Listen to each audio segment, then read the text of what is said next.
This is Peñarito for Palumbo.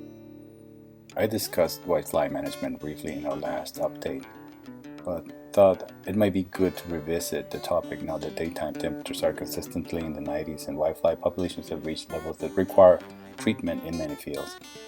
Several factors play a role in determining which insecticide you may want to apply. If the grower applied a neonicotinoid at planting, like imidacloprid, the soil residual is long gone and is likely no longer providing control of adults and newly emergent nymphs.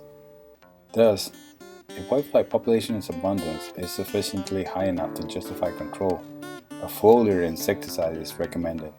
When nymphs can easily be found on the crown and mid-vine leaves, an IGR or IGR-like product is recommended. This would include Vedica, Courier, Oberon, and NAC. None of these products will provide good adult knockdown, but if applied correctly will eventually suppress adult populations by preventing the development of the nymphs within the field.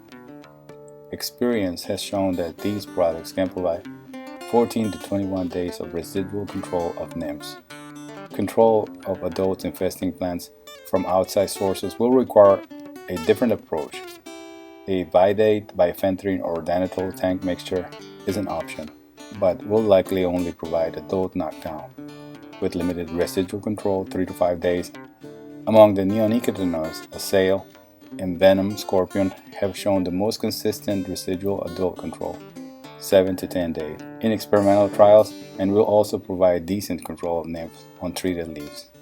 Because neonicotinoids are used on many crops grown throughout the year, be sure to consider resistant management statements on the label as well as U of A cross-commodity guidelines before you apply them.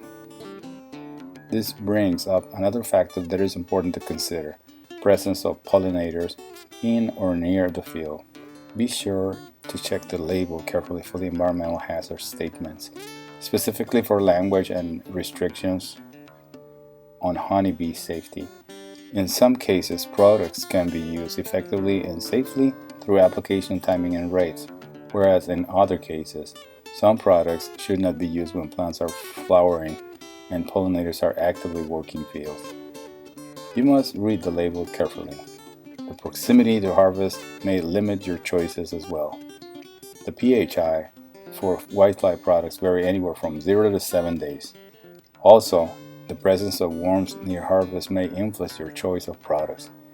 If you're using a whitefly specific product like Courier, Oberon, NAC, Assail, you might consider adding a pyrethroid for cabbage looper control or a LEP material. As an example, Intrepid, Coragen, Belt, Vedica, for control of both looper and armyworm. Visit these publications for information on products available, whitefly control on melons, and Lepidopterus larvae management. Thank you.